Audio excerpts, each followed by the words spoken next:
জয় ভগবান দেবতা। আমায় ডাকছো?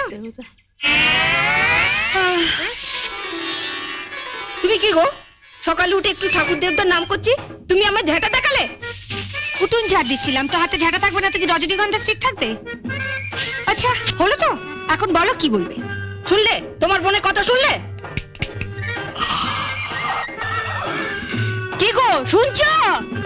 আমার কথা শুনতে পেলে তবে তো শুনবে। শুনতে পেলে মানে? মানে 10 বছর আগে যখন তুমি এ বাড়ির বউ হয়ে আসনি, তখন দাদা আমাদের সবার কথা স্পষ্ট ভাবে শুনতে পেত। তারপরে এই 10 বছর ধরে তুমি দাদার কানে ऐसा মন্ত্র ঢেলেছো যে তোমার সব মন্ত্রগুলো জমাট বেঁধে গিয়ে দাদার কান দুটো জাম হয়ে গেছে। তুমি একটু উঁচু স্বরে কথা বলো তো, তাই তোমার কথাগুলো ফাঁক ফোকর দিয়ে দাদার কানে পৌঁছে যায়, কিন্তু আমাদের নো এন্ট্রি। তুমি হাসছো? ওর কথা শুনলে গা পিত্তি জ্বলে যায়। কি শুনতে বলছি?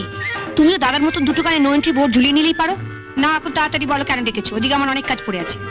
আগে মশারি তুলে বিছানাপত্র ঝেড়ে তারপর ঘর ঝাড় দিয়ে তারপর আমার জন্য 1 কাপ গরম চা, একটু আদা দিস। কাল রাতে হঠাৎ ঠান্ডা লেগে গেছে, গলাটা কেমন ব্যথা ব্যথা করছে। তোমাদের সংসারে কেন যে আমি মা দুর্গা হয়ে জন্মালাম না? হঠাৎ এই কথা বলছো? না মানে মা দুর্গা হয়ে জন্মালে আমার কেমন 10খানা হাত থাকতো। একখানা হাতে তোমার মশারি তুলতাম, আরেকখানা হাতে তোমার বিছানার চাদর পাল্টে দিতাম, আরেকখানা হাতে ঝাড় দিতাম, আরেকখানা মানে আদা আদা থেতলাতাম। শুনলে না দাদা বললো আদা দিয়ে চা করে নিয়ে। আদাটা আগে না থেতলালে চাটা করবো কি করে? যাই এক এক করে কাজগুলো সারি। ওদিকে আমার এক দাদা কাজ পড়ে আছে। তা আগে থেতলাবো না ঝাঁটাবো? ঝাঁটাবে মানে? মানে আগে উঠোতে ঝাড় দিয়ে দেবো না দাদার জন্য আদা থেতলে চা করে আনবো? তোমার যা ইচ্ছে তাই করো, মেয়ে হয়েছে একখানা। আগে বরঞ্চ ঝাঁটাই।